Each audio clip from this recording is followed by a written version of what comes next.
Came with my mum. My dad was already here. Landed at Heathrow.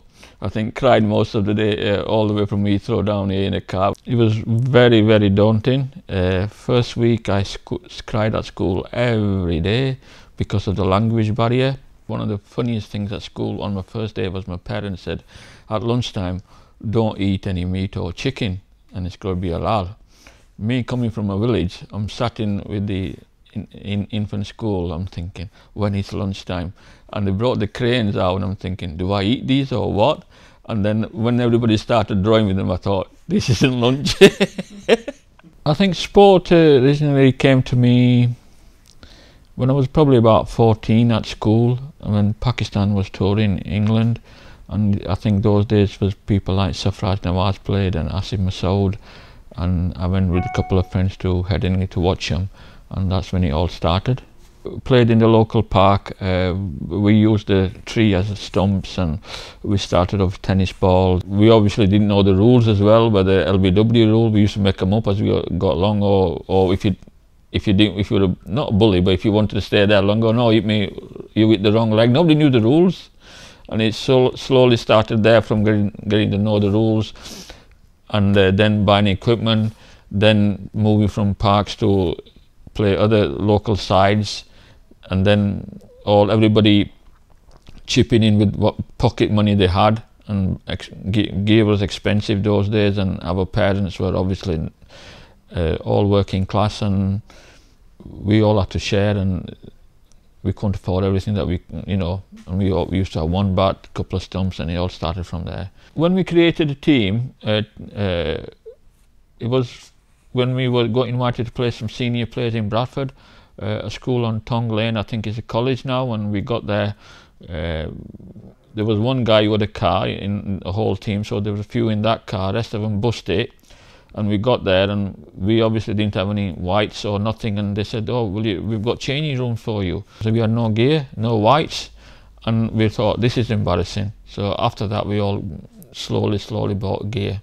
Then our team, Shazan, we got it properly organised. We had a secretary, chairman, and we had enough to play to create a squad, and that's when we played local sides like from Heckmawike, Dewsbury, and team from Bradford. That's where the Quaid-e League started.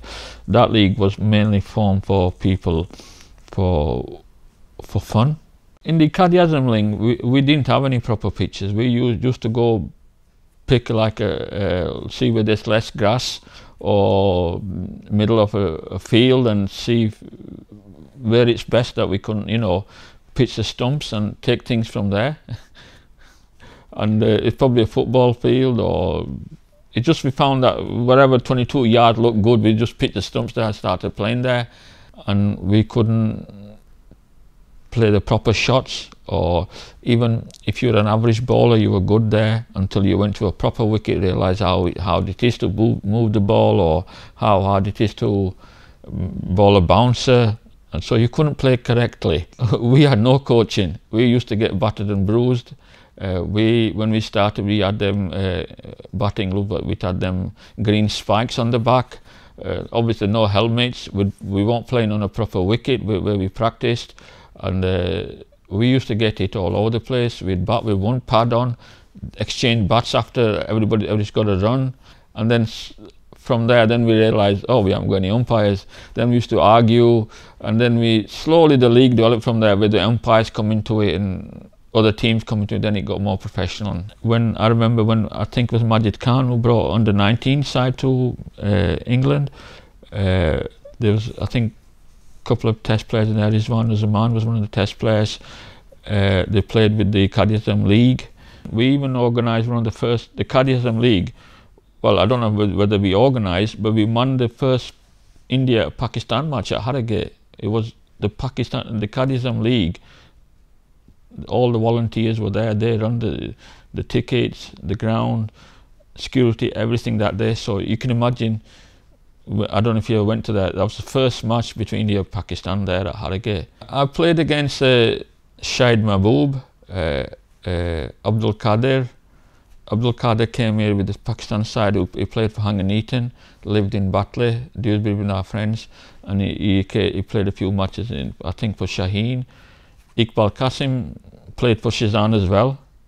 I remember we went to Rochdale and Iqbal Qasim went with us as well, but he played odd matches as well with us. Shaheen Mahmood played for Shaheen.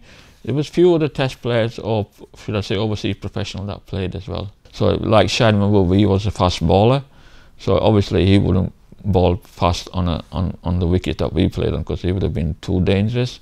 So he looked after everybody, coached everybody, you know.